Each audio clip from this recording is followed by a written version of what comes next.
Ruts. R-U-T-S, ruts. You know when you're having a bad day, you call your mom up and you're like, Mom, I'm not doing good. And she says, honey, it sounds like you're in a rut.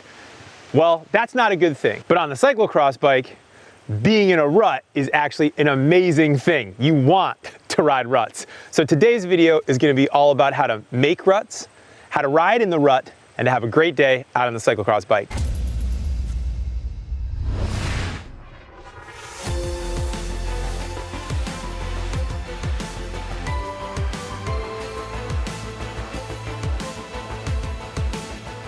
So why is it important to learn and to use ruts when you see them out on the course? If you can imagine an off-camber section of riding, something that's slightly downhill, that's like either sandy or muddy, well, if you try to go across it, you're just gonna slide out and go down. But if there's a nice rut, then you're gonna be able to put your tires into it and ride it like a train on tracks across that obstacle. It's also important to think about a rut as something that allows you to carry your momentum and speed. If you're coming into a rut in a sand pit, well then you're able to carry your momentum through because someone has already made that rut. Whereas if you're just having to plow through straight sand, it's gonna be really, really hard on your bike. So first off, let's check out how we make a rut.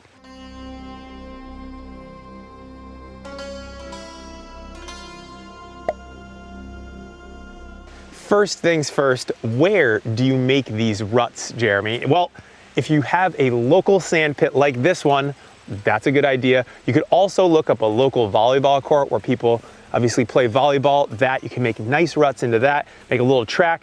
Also, if you have a local pond or a beach, those are all great places to get your sand training on. Okay, so here at the pit, where are we gonna do a fresh sandbar? Well, right down here, if you can look, there is untouched, completely manicured by the Mother Nature and rain. And so what I'm gonna do is I'm gonna come down this hill and I'm just gonna make a simple U-turn in the sand pit. And that's gonna give me a sense of showing you guys from start to finish how you make a rut.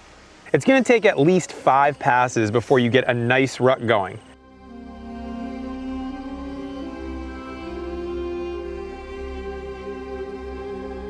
That is what it takes to be able to make a rut. You guys saw 6, 7 passes, something like that. Then I've got now a really good line. The hardest part of this for me is actually the entrance. You can see that this part was the softest amount of sand, but now that I've plowed my front wheel through there, I've got it down to the underground, meaning like the hardest part, it's tamped down. So now I've got a nice straight shot all the way to this turn.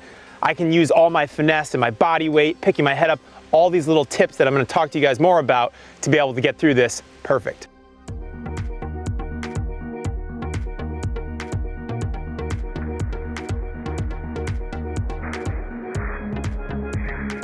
Now that you've got something nailed down and a good rut going, start to think about how you're weighting up the bike. You wanna make sure that you're getting your weight really far back, like as far back as the seat will allow you to be on it. You also wanna look now, where are you going? A good friend of mine, Ben Spies, a former MotoGP superstar, once told me that you have to pick your head up and look through the turns. And the last thing is, you don't wanna have a high cadence because you'll literally be bouncing all over the bike, completely off balance. So make sure you have a nice lower to medium cadence when you're riding in the sand. Let's go. I've got my weight really far back.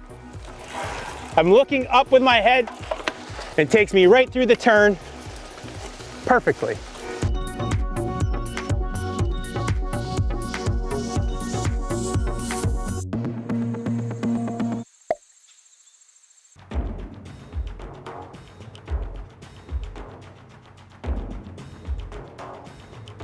So you want to make sure that when you're going to ride sand that you have a pair of slick tires. Lots of manufacturers make them. I'm using the Continental Cyclocross Speed tires, which are just about 100% slick. They've got little knobs all over them, but you want to make sure that you don't have any tires that have bite on them. Tires that have bite, not great. You want to have a big traction patch, meaning like the most amount of tire that you can possibly have on the ground, and slick tires are actually what complete that. So you also want to bring your tire pressure way, way down. You don't want to have 50, 60 pounds. You need to have nice, soft pressure in your tires so that the tire is moving underneath you. The sand is also moving, so that in order to have the tire moving while the sand is moving, you have to have low pressure.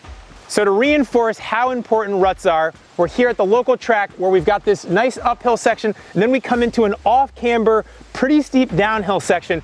This section rides exactly like I said before, like a train on tracks. But if I was to hit this fresh, like something here or whatever, I'd be completely flying over the bars. So I'm gonna attempt to show you guys what it looks like in the ruts and not in the ruts. Okay, so I'm gonna take this perfectly manicured rut all the way down. Whoa! And now I'm gonna show you guys what it looks like if we don't use the rut. I can't promise exactly how this is gonna go, but, oh gosh.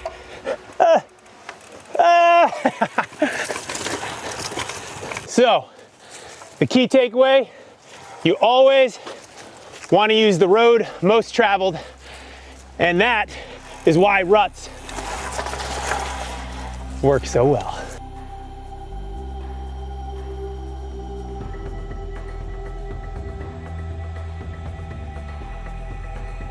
Here I am at the apex of a figure eight. A couple years back, the Cyclocross World Cup in Koksijde, Belgium was canceled.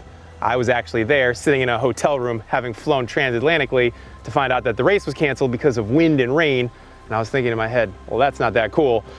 Wout van Aert, a pal of mine, posted on his Instagram later that day when he got home in his local sand pit that he went out and did a big figure eight in that sand pit, and it pretty much caught the world of social media on fire. Every single rider went out and did a figure eight in their sand pit, and well, the rest is history. We've been doing figure eights here ever since. Shout out to Wout on getting that video up and teaching us all a little bit about how he trains. So why does a figure eight make sense? Well, it's constantly challenging you. So I always create a figure eight. Here's one from a previous training session that we have already. It allows you to constantly be challenged. You're always pushing yourself, and you have to get a nice big stretch of sand to be able to make one, and then you can link it up with other sections. So then you've got that drop, you've got that U-turn over there, then you've got your figure eight, and then you've got yourself a pretty hard little sand training circuit. Maybe a little bit of inspiration about how you ride these figure eights. Here I come, is make sure that you use all of the things that we talked about. You want to keep your weight back, you want to pick your head up, you want to make sure that you're in the right gear, and it's all about balance and agility. Everything that I talked about is going to make this drill a lot of fun, and it's going to really help you become a good rider in the sand and in the mud, and where cyclocross riders really shine in the technical stuff.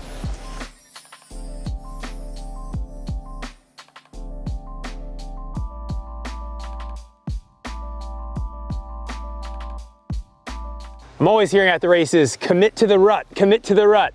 Now you guys have some good tips to be able to actually commit to the rut. I hope you guys enjoyed this video, you got something out of it, share it around, tell your friends, get out there, start riding some figure eights, post them on the gram, let us know what's going on. If you liked this video, please give it a thumbs up, leave a comment below. If you want to see other great tutorials, how-tos, cyclocross stuff, check out right over here. If you want to subscribe to GCN, right there.